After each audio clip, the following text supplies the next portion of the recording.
llamado a un acto de servicio unido. Noviembre de 1939. La situación es seria. Mar, aire y tierra están en contra de las fuerzas de la luz, son agentes de la sustancia material y pueden ser poderosamente empleados contra las fuerzas espirituales. Sin embargo, las fuerzas del aire están acrecentadamente de nuestra parte. Los miembros de la jerarquía están decididamente determinados a dirigir la corriente que está en camino.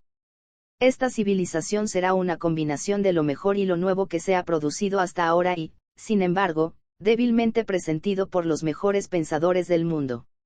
La marea debe cambiarse a favor de lo que llamamos justicia. Las simientes del mal residen en todos los países, y quienes guerrean contra lo bueno son numerosos en todos ellos. Algunos lo hacen con intención agresiva y planificada o mantienen una actitud y aceptación pasiva, o una neutralidad planificada, como en América, o luchan activamente por quienes están en contra de las fuerzas materiales. Como bien saben, la crisis mundial era inevitable, pero el estado de guerra física pudo haberse evitado empleando correctos métodos psicológicos, y se habría resuelto, llevando a cabo correctamente un proceso de transmutación y transferencia si los aspirantes del mundo hubieran demostrado espíritu de sacrificio. La necesidad del sacrificio grupal no ha encontrado una respuesta adecuada, excepto en esos casos en que fue impuesta por los gobiernos a sus gobernados. Tal es la penosa historia de lo que sucede hoy.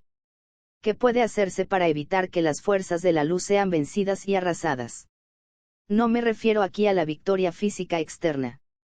La verdadera victoria no se producirá a menos que los valores espirituales, que deberían gobernar la civilización humana, emerjan con claridad y poder. Quisiera acentuar el hecho de que la marea debe ser definidamente cambiada antes de fin de año si se quiere evitar un conflicto prolongado.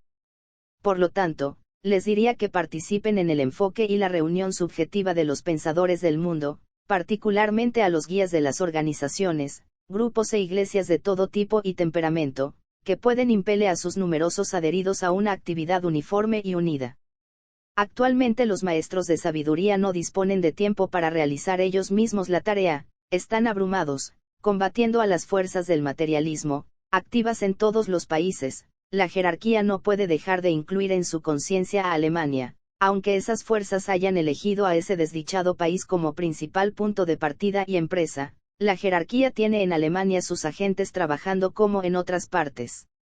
Los maestros de sabiduría están activos disipando la depresión y el terror que abruma hoy a todos sus trabajadores en la palestra del mundo, los cuales luchan por permanecer firmes bajo el terrible impacto del pensamiento erróneo y de la desesperación mundial. Estos trabajadores son también sensibles, debido a su etapa de desarrollo integrado, a la agonía de la mente, la tensión de la emoción y las devastaciones del dolor físico, sentidas por todos aquellos sobre quienes la guerra ha infligido sus efectos dolorosos y aplicado la mano del sufrimiento.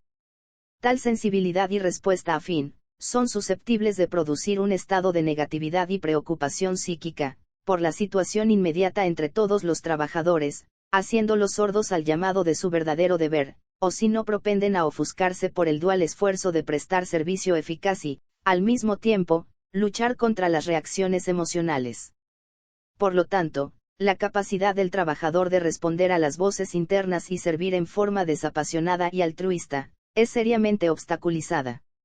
Insto a todos los trabajadores y miembros del nuevo grupo de servidores del mundo a abandonar sus problemas personales. Este es un movimiento de crisis, y tales problemas deben ser resueltos mediante el total autoolvido. Les pido nuevamente que trabajen con renovado ardor en el servicio gozoso olvidando pasadas debilidades y fracasos ante la urgencia de realizar para el mundo lo que les pido. El servicio prestado se ha hecho últimamente con muy poco gozo. Al expresarme así, no me refiero a la felicidad, que es una reacción de la personalidad, sino a esa gozosa confianza en la ley y en la jerarquía que subyace en las palabras bíblicas: el gozo del Señor es nuestra fortaleza. Levántate y lucha, Arjuna, conservando intacta la llama del amor, no permitiendo que ningún aliento de odio perturbe la serenidad del amor ni quebrante ese aplomo interno que les permitirá emitir la clarinada de la comprensión mundial, que reunirá a todos los hombres y mujeres de buena voluntad en ayuda de la jerarquía. Esto terminará con todo odio, separatividad y agresión, los tres pecados principales de la humanidad.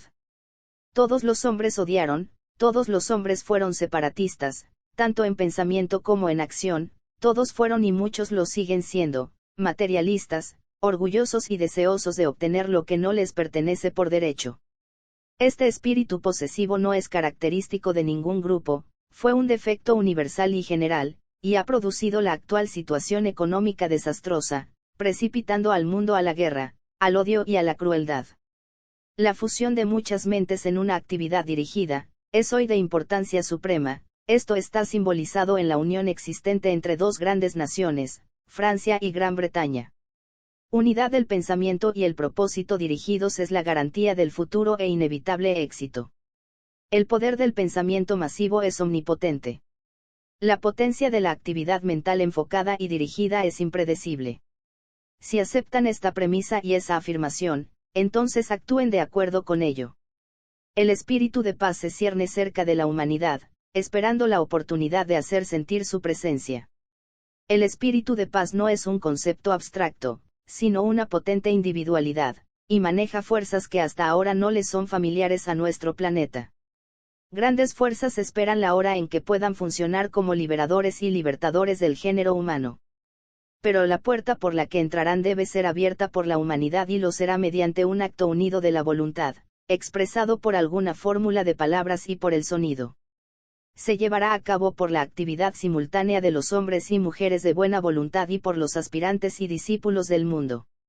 La puerta no será abierta sino por un acto de invocación, respaldado por la voluntad enfocada. Es esencial la determinación dirigida del hombre o grupo, que emplea la fórmula, plegaria o invocación sugerida. Les pediría que lleguen a tantas personas como puedan, por medio de todo canal disponible, e inicien, si es posible, una actividad definida en la próxima Navidad y también en el momento de la luna llena de enero para hacer dos grandes llamados a las fuerzas de la paz y de la luz, a fin de que ayuden a la humanidad. Les pediría que se pongan en contacto con dirigentes y trabajadores importantes o no en todos los países, pidiéndoles asociarse a su manera y con su propia gente, y hacerlo en la mayor escala posible, por lo menos tan grande como la del esfuerzo hecho por ustedes en 1936. Los tiempos están maduros para responder a estas ideas, el dolor y la angustia del mundo abrirán los corazones y los bolsillos. La idea de una demanda para Navidad y el llamado a la plegaria y a la invocación del Príncipe de la Paz, tendrá el poder de evocar la reacción deseada, y servirá también para fusionar en una unidad más estrecha a todos los que reconocen el trabajo que la jerarquía trata de realizar. Les pediría que soliciten ayuda en todas partes y que permitan que estas ideas se desarrollen en el mundo sobre una base útil y oportuna. Exhorten a todos los que conocen, pues por su intermedio se puede llegar a millones de personas e impelerlas a iniciar la actividad deseada. A aquellos de ustedes que pueden valorar y utilizar la gran invocación, les sugeriría un empleo renovado y fervoroso. Sin embargo, podría sugerirse como alternativa la invocación siguiente. Oh Señor de luz y amor, ven y gobierna al mundo. Que el Príncipe de la Paz aparezca y ponga fin a las guerras de las naciones. Que el reinado de la luz, el amor y la justicia comience. Que haya paz en la tierra y que empiece en nosotros mismos. El orden mundial venidero. Abril de 1940. El análisis de las condiciones mundiales está siendo escrito en Norteamérica, donde todavía hay una relativa seguridad física, tiempo para reajustar los puntos de vista y también la oportunidad de dar directivas junto con la aguerrida Gran Bretaña y sus aliados a un mundo penosamente necesitado de guía y de visión. Existe una gran confusión de voces. Los que menos saben hablan más alto y con facilidad achacan a los demás las culpas. En todas partes prevalece mucha angustia mental, ocasionada por la guerra y también por el deseo de los bienintencionados de que prevalezca su particular solución al problema mundial.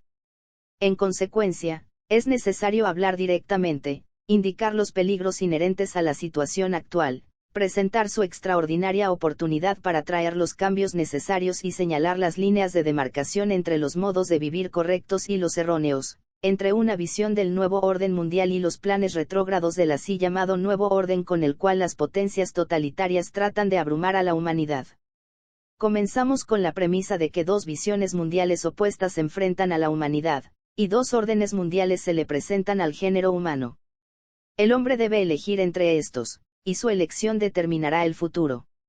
1941 y 1942 serán años de crisis y de tensión.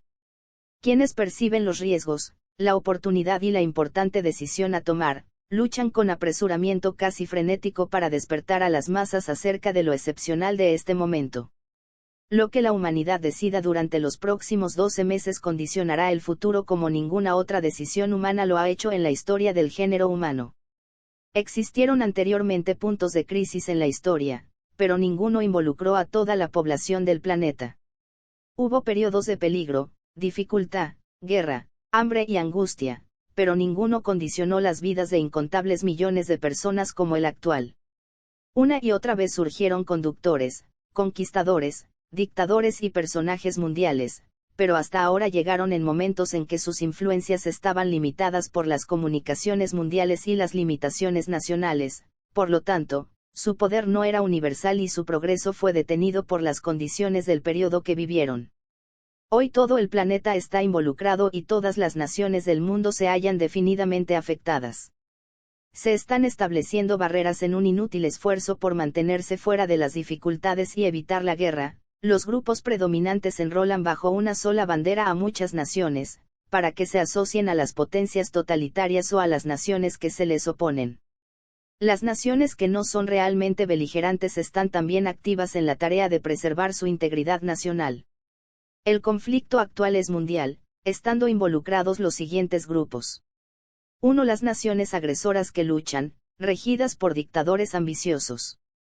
2. Las naciones que tratan de defenderse a sí mismas y a las libertades de la humanidad. 3. Las naciones neutrales, que ven las condiciones involucradas y enfrentan la necesidad inmediata de tomar parte. Esta lucha va adquiriendo cada día más intensidad. Nuevas zonas del mundo están siendo arrastradas al conflicto cada semana.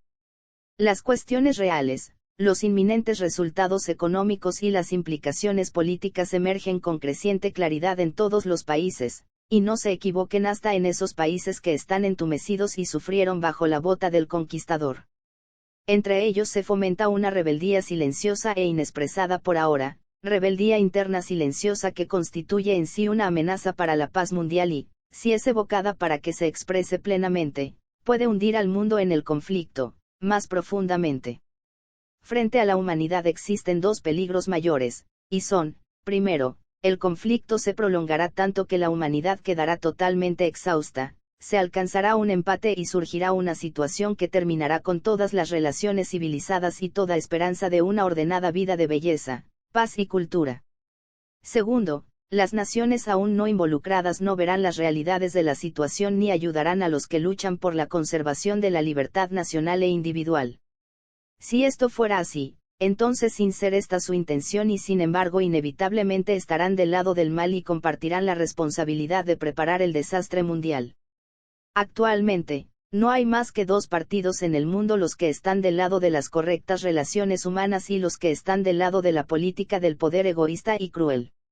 Las potencias totalitarias están en marcha impías, egoístas, crueles y agresivas. Las potencias que luchan por la libertad humana y por los derechos de las pequeñas naciones indefensas, están contra la pared, enfrentando al más poderoso despliegue de poder humano que el mundo haya visto. Las naciones que no están todavía físicamente involucradas se preparan para algún tipo de acción y para la defensa contra las potencias dictatoriales, pero no contra las democracias que luchan. Hoy la batalla se libra en tierra, mar y aire. Desde el punto de vista económico, todos los países están involucrados y la ruina acecha tras la estela de la guerra. El cese de las exportaciones e importaciones en muchos países está llevando a la ruina financiera a millares de personas. La presión del desastre económico, el temor al hambre y a la peste y el constante riesgo de llegar a ser parte activa de la guerra, enfrentan a todos los países que aún no están realmente en la línea de fuego. A estos problemas, en lo que concierne a las naciones en guerra, se agregan el temor a la derrota, a la muerte, a los traumas físicos y a la pérdida de todas las posesiones. La humanidad debe hacer frente a estos hechos. No importa cómo la gente pueda eludir la verdad, sin evadirse hacia un mundo de ensueños y ansiosos deseos, la realidad es inevitable e innegable que el mundo está en guerra y todos se hallan implicados. El trabajo de buena voluntad. Antes de septiembre de 1939, los objetivos de nuestro trabajo mundial, durante un periodo de 9 años, fueron difundir la buena voluntad mundial, descubrir a los hombres y mujeres de buena voluntad en todo el mundo y enseñar el significado de la voluntad al bien. Esta es la tarea principal del nuevo grupo de servidores del mundo. Hemos inculcado una actitud no separatista y la necesidad de correctas relaciones humanas. Tratamos de aclarar cuáles de las distintas formas de gobierno y variados sistemas ideológicos serían correctos y posibles, siempre que los seres humanos vivieran unidos, practicaran la buena voluntad y reconocieran su hermandad sanguínea. Entonces, la humanidad decidió luchar y estalló la guerra, un grupo, los instigadores de la guerra, luchando por adquirir el poder material, la gloria de una nación y la subyugación de los indefensos, el otro, luchando por conservar su propia libertad de acción, su integridad, los derechos de las pequeñas naciones y los valores espirituales. Inmediatamente, las cuestiones fueron muy claras en las mentes de quienes estaban en contacto con los asuntos humanos. De pronto, ciertas naciones se pusieron en contra de las fuerzas agresoras, y otras naciones, con prejuicios similares a los de las ideologías distorsionadas y propósitos egoístas, se pusieron de parte de la nación agresora. A continuación, el pánico embargó a las naciones restantes que se refugiaron en programas de defensa y neutralidad miopes neutralidad y programas que probaron ser completamente inútiles para protegerlas. A favor de quién debía estar el nuevo grupo de servidores del mundo. ¿Qué debían hacer los hombres y mujeres de buena voluntad? Debían estar a favor de las potencias totalitarias, porque así pondrían fin más rápidamente al conflicto, o de parte de las potencias neutrales persiguiendo frenéticamente ineficaces programas de paz, políticas de apaciguamiento, hasta caer en manos de las potencias totalitarias. Habiendo decidido la humanidad participar en la lucha, físicamente no restaba hacer otra cosa que instar a los hombres y mujeres de buena voluntad a ponerse a favor de una acción que liberaría a la humanidad mediante la destrucción de las fuerzas del mal, las cuales habían determinado demostrar que la fuerza era la razón. Por consiguiente, las fuerzas que luchaban por el progreso y la civilización tenían que oponerse a la fuerza con la fuerza. El desafío fue aceptado por las democracias que representan el derecho y la libertad humanos. Debido a la decisión de luchar por el progreso espiritual, las fuerzas espirituales del planeta no tenían otra alternativa que alinearse a favor de las democracias aliadas y esforzarse por despertar a las naciones neutrales. Aquellas se alinearon en contra de los conductores de las naciones agresoras, aunque no de sus pobres pueblos engañados y subyugados, que a su vez deben ser liberados por las democracias aliadas. Sobre la base de una activa voluntad al bien, los hombres y mujeres de buena voluntad, actuando bajo la inspiración del nuevo grupo de servidores del mundo, no tenían otra alternativa que ponerse del lado de las fuerzas espirituales y entrar en la lucha para liberar a la humanidad de las ambiciones totalitarias y las intenciones de un grupo de hombres malignos. Pero el espíritu de buena voluntad debe, firme e invariablemente, ser el impulso motivador e impedir que el odio tenga cabida en él. El mayor bien para el mayor número reside ahora en la liberación de las naciones de la dominación de las potencias totalitarias. La posición pacifista. El segundo punto que quisiera abordar son los argumentos expuestos por los pacifistas del mundo. Toda la gente honesta y buena es de mente pacífica y odia la guerra. Este hecho lo olvida a menudo el idealista y pacifista académico. Estas personas dicen que dos males no hacen un bien y responder al asesinato con el asesinato, que es su definición de la guerra, es pecaminoso, que la guerra es mala, nadie lo niega, y que no se debe tomar parte en ella. Sostienen que con pensamientos de paz y amor, el mundo puede enderezarse y terminar la guerra. Tales personas, que luchan contra la existente realidad de la guerra, por lo general poco o nada concreto hacen para corregir los errores responsables de la misma, y permitir a otros emprender su defensa personal, municipal, nacional e internacional. No puede dudarse de la sinceridad de estas personas. Debe recordarse que para argumentar contra estas ideas y justificar el espíritu de lucha de las democracias cristianas, lo que cuenta es el móvil. La guerra puede ser y es un asesinato en masa, cuando el móvil es erróneo. Puede ser sacrificio y correcta acción, cuando el móvil es justo. Matar a un hombre que mata al indefenso, no se lo considera como un asesinato. El principio también es aplicable cuando se mata a un individuo que mata a otro, o cuando se lucha contra una nación que ataca a los indefensos. Los medios materiales empleados por el mal para fines egoístas, pueden emplearse también para buenos propósitos. La muerte del cuerpo físico es un mal menor que hace retroceder la civilización, contrariar los propósitos divinos del espíritu humano, negar toda enseñanza y controlar las mentes y las libertades de los hombres, coartando libertades. La guerra es siempre mala, pero puede ser el menor de dos males, como sucede en la actualidad. Si se lleva adelante la actual guerra, hasta obtener el triunfo, derrotando a las potencias totalitarias, constituirá un mal mucho menor que la subyugación de muchas naciones por la codicia sin precedente, los nefastos procesos educativos y la oposición, por parte de las potencias del eje, a todos los valores espirituales reconocidos. Si las potencias totalitarias triunfan, significará años de desorden y revueltas, su victoria ocasionará un indecible sufrimiento. Sin duda es una verdad espiritual innegable que el recto pensar puede cambiar y salvar al mundo, pero también es verdad que no hay suficientes personas capaces de pensar para realizar este trabajo. Tampoco hay tiempo suficiente para hacerlo. Los pensamientos de paz están principalmente basados en un idealismo obstinado que ama al ideal más que a la humanidad. Se basa también en un inconsciente temor a la guerra y en la inercia individual, que prefiere el mundo de ensueño de los deseos ansiosos, antes que asumir la responsabilidad por la seguridad de la humanidad. He tratado brevemente de aclarar la posición del nuevo grupo de servidores del mundo cuando lucha por los derechos del hombre, por el futuro espiritual de la humanidad y por el nuevo orden mundial. Lo que ahora tengo que decir lo clasificaré en 4 partes. Y el mundo tal como existe en la actualidad. La situación actual es resultado de tendencias pasadas, de presiones subyacentes y de decisiones humanas. 2. El nuevo orden mundial. Diferirá del antiguo orden y del denominado nuevo orden por las potencias totalitarias. 3. Algunos problemas involucrados. Exigirán ser tratados y considerados 4 problemas mundiales principales. 4. La tarea por delante. Próximamente me ocuparé del intervalo hasta lograr la paz, y haré además algunas sugerencias para el venidero periodo de reconstrucción. Y el mundo actual. ¿Cuáles son las causas que produjeron las condiciones mundiales actuales? ¿Cuáles son las presiones subyacentes que están produciendo el actual caos, o las que producirán el eventual orden? Antes de poder hacer rectificaciones debe conocerse el error, debe haber comprensión de las causas predisponentes, productoras de la necesidad, saber que hay una culpabilidad general y una responsabilidad compartida por las malas condiciones, y también que existe la determinación de reparar el mal y de abstenerse de toda mala acción. La tendencia a achacar la guerra a Hitler y a su camarilla de hombres malignos, no debería cegarnos respecto a las causas que posibilitaron su actuación maléfica. Hitler es principalmente un agente precipitador, pues fue el medio por el cual se enfocaron el egoísmo y la crueldad del mundo. Pero como Cristo dijo, ay del mundo por los tropiezos, porque es necesario que vengan tropiezos, pero ay del hombre por quien viene el tropiezo.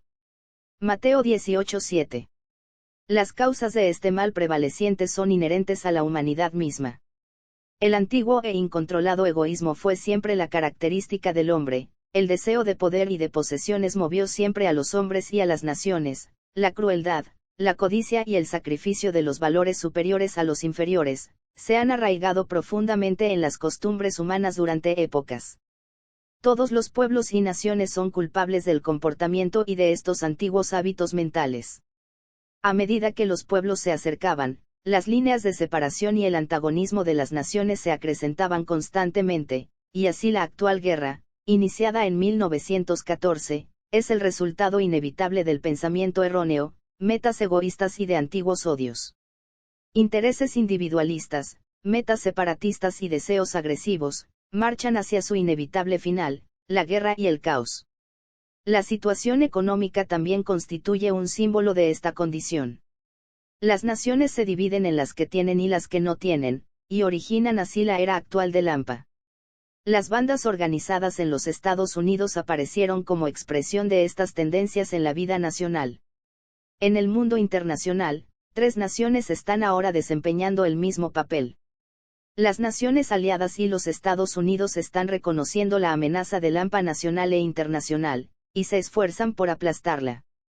pero y este es el punto de importancia: tales condiciones fueron posibilitadas por la totalidad de la humanidad. Materialismo y espiritualidad. Hoy existen tres corrientes humanas principales. Primero, una tendencia hacia un sistema de vida espiritual y libre. Segundo, la tendencia hacia el desarrollo intelectual. Y por último, la poderosa tendencia hacia la vida material y la agresión. En la actualidad la última de estas tendencias innatas y la segunda, la actitud intelectual, prevalecen y están de parte de las metas materialistas. Un grupo relativamente pequeño arroja el peso de la aspiración humana a favor de los valores espirituales. La guerra entre los pares de opuestos, el materialismo y la espiritualidad, se libra ferozmente. Solo cuando los hombres se aparten de la agresión material y se dirijan hacia objetivos espirituales, la situación mundial cambiará y los hombres, movidos por la buena voluntad, obligarán a los agresores a volver a su propio lugar y liberarán a la humanidad del temor y de la fuerza. Cosechamos ahora los resultados de nuestra propia siembra. El reconocimiento de la causa del problema proporciona a la humanidad la oportunidad de ponerle fin. Ha llegado el momento en que es posible instituir esos cambios de actitud que traerán una era de paz y buena voluntad, basadas en las correctas relaciones humanas. Estas dos fuerzas, el materialismo y la espiritualidad, se enfrentan mutuamente. ¿Cuál será el resultado?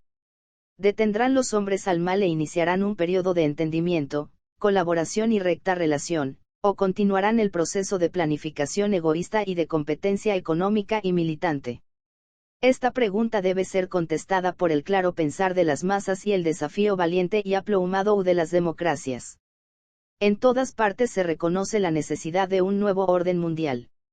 Las potencias totalitarias hablan del nuevo orden en Europa. Los idealistas y pensadores desarrollan esquemas y planes que visualizan condiciones totalmente nuevas y que terminarán con el maligno y antiguo orden. Hay una constante demanda para que los aliados fijen sus objetivos de paz e indiquen con claridad los ajustes que se harán después de la guerra, porque una visión de la futura conducta mundial ayudará a la humanidad en la crisis actual. Antecedente histórico. A través de la Edad Media, el gobierno de poderosos monarcas, la expansión de los imperios y la marcha de los conquistadores nacionales, fueron las características sobresalientes. Un número relativamente pequeño de pueblos estuvieron involucrados. La Iglesia de entonces tenía un poder inmenso en todos los países europeos, controlaba la educación del pueblo, pero no establecía ninguna base para el recto pensar político. La historia del pasado es la historia de muchas formas de gobierno. Razas y naciones aparecieron y desaparecieron. Regímenes políticos y formas religiosas desempeñaron su parte, persistiendo o desapareciendo. La triste historia de la humanidad ha sido de reyes y potentados, gobernantes y guerreros, presidentes y dictadores llegando al poder a expensas de su propia nación o de otras. Conquistadores llegan y se van: Akbar, Genghis Khan, los faraones, Alejandro el Grande, Julio César, Carlomagno, Guillermo el Conquistador, Napoleón Bonaparte, Hitler y Mussolini. Todos perturbaron el ritmo de su época y llegaron al poder por la agresión y el exterminio. A medida que las naciones fueron interrelacionándose más estrechamente, aumentó su influencia y su campo de expresión, producidos por los crecientes medios de comunicación. Gran Bretaña no supo nada de los movimientos de Alejandro, tampoco los pueblos de América de Genghis Khan, pero el ruido de los ejércitos en marcha de Napoleón fue escuchado en una zona mucho más amplia, y son conocidos en todo el mundo los triunfos diplomáticos y militares de Hitler. Las potencias totalitarias han hecho del mundo un campamento armado para la ofensiva o la defensiva. El móvil de todos estos conquistadores fue la avidez de oro, tierra, poder y triunfo personal. Los dictadores modernos no son una excepción. No traen nada nuevo. Anarquía mundial. La historia del mundo ha sido erigida alrededor del tema de la guerra, sus puntos críticos fueron las grandes batallas. La idea de venganza mueve a algunas naciones, la demanda de que se corrijan antiguos errores históricos influye a otra, la restitución de tierras, anteriormente poseídas, dirige aún los actos de otras. Por ejemplo, la antigua gloria del Imperio Romano debe ser restablecida a expensas de los pequeños pueblos desamparados, la cultura de Francia debe ser sobresaliente, y su seguridad debe predominar sobre las demás consideraciones. El imperialismo británico ultrajó en el pasado a otras naciones, la hegemonía germana y el espacio vital deben dominar a Europa, y el superhombre alemán debe ser el árbitro de la vida humana. El aislacionismo norteamericano dejaría a la humanidad indefensa en su hora de necesidad y entregaría a los hombres al régimen de Hitler. No se puede confiar en el silencio de Rusia. Japón está trastornando el equilibrio del poder en Asia. Tal es el cuadro de hoy.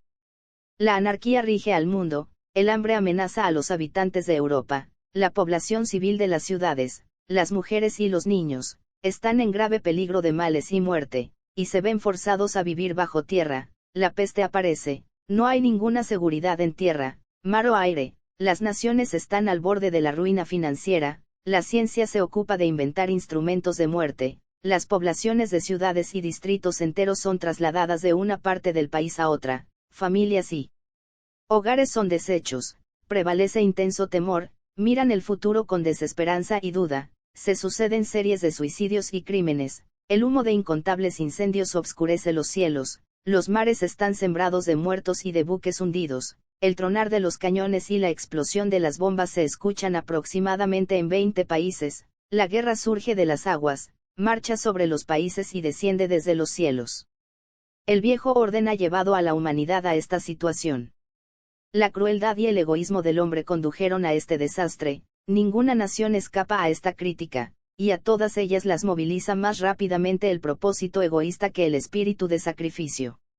Y hasta, incluso, la América idealista solo puede ser incitada a la acción, apelando a su propio interés y seguridad. Como incentivo reconozcamos que la misma humanidad que ha producido estas terribles condiciones, también puede crear el nuevo mundo, el nuevo orden y el nuevo modo de vida. El pasado maligno y egoísta debe ceder su lugar al bien, a un futuro de comprensión, de colaboración, de rectas relaciones humanas. La separatividad debe ser reemplazada por la unidad. El conjunto de agresores totalitarios, de democracias aliadas y de ansiosas naciones neutrales, debe transformarse en un mundo cuya característica sea un solo esfuerzo, el establecimiento de esas relaciones que traerán la felicidad y la paz de la totalidad y no únicamente de la parte.